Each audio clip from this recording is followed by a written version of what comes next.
Us Muslims, we really have a toxic divorce culture. Think about divorce in our community. Honestly, it's very different than divorce in non-Muslim communities, and I'm talking about especially in Chicago, especially in America. For example, when it comes to when we get divorced, as soon as the fight happens, we run to the divorce lawyer to see what we can do and how we can get back to them. Rather, in the non-Muslim community, they're separated for some time and then they come to the lawyers.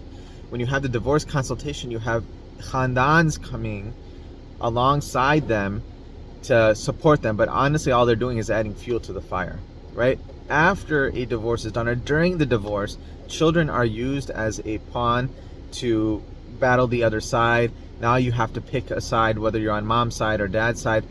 It's very unhealthy the way that we are dealing with divorce in our community, whether that's the cultural implications that we've inherited or whatever animosity there is or whatever crazy Western belief we have about marriage. But all of these things are impacting our toxic divorce culture.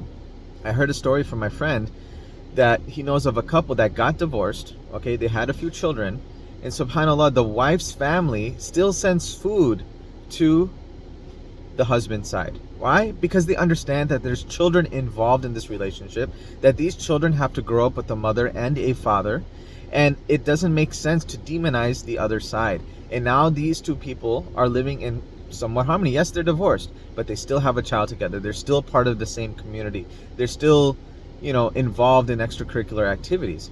So why can't we make that the standard? Why can't we treat divorce as something that is normal? It happens. It's happened throughout history. And to make it in a way where now two families aren't fighting each other, they're not trying to kill each other, but rather they're working together, understanding that they can separate the husband and wife from the children and treat the other side with some dignity so that the children grow up respecting both their mother and their father.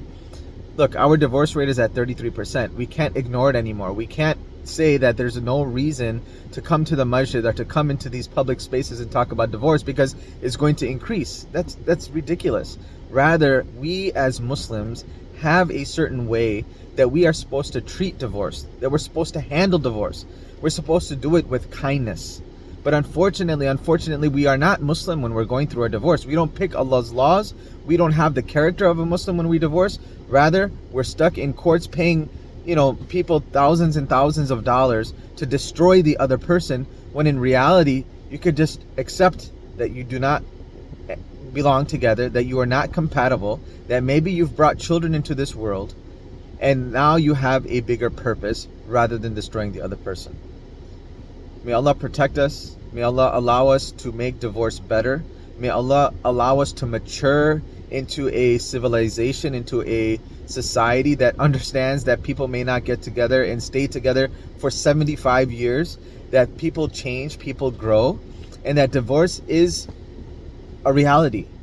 And our test of a Muslim is going to be shown in the way that we handle divorce. Assalamu alaikum wa rahmatullahi wa barakatuh.